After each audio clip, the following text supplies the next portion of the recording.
అందరికీ నమస్కారం. కరోనా మహమ్మారి ముంచుకొస్తుందని అంతా అనుకుంటున్న క్రమంలో మీరందరూ ఎవరు భయపడాల్సిన పని లేదు. ఎందుకంటే ఎక్కువగా శుభ్రత పాటిస్తే ఎలాంటి ప్రమాదం ఉండదు.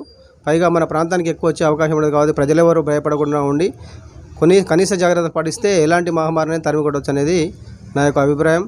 కాబట్టి ఎక్కువగా శీతల ప్రాంతంలో ఉండేవారికి, చల్లగా ఉండేవారికి వస్తుంది. అయినా దానికి ఉదయం సాయంత్రం వేడి నీళ్ళు తాగితే ఎలాంటి కరోనా అయినా కొట్టిపారేయచ్చు. కాబట్టి మీరు భయపడాల్సిన అవసరం లేదు. మరి ముఖ్యంగా పిల్లలు, వృద్ధులకు జాగ్రత్తలు పాటిస్తే ఎలాంటి ప్రమాదం ఉండదనేది నా యొక్క అభిప్రాయం. కాబట్టి మీరందరూ ఎవరు భయపడాల్సిన అవసరం లేదు.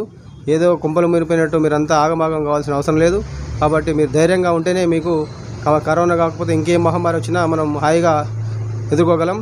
కాబట్టి ఎప్పుడైతే మనిషి భయపడతాడో అప్పుడే ప్రాణం మీదకి వస్తుంది. కాబట్టి ఎవరు భయపడాల్సిన అవసరం లేదని మరొకసారి మీ అందరికీ తెలియజేస్తూ ధైర్యంగా ఉండాలని, అదేవిధంగా సమీప హాస్పిటల్లో మీకు ఎలాంటి డౌట్ ఉన్నా హాస్పిటల్కి వెళ్ళి మీరు చూయించుకోవచ్చు.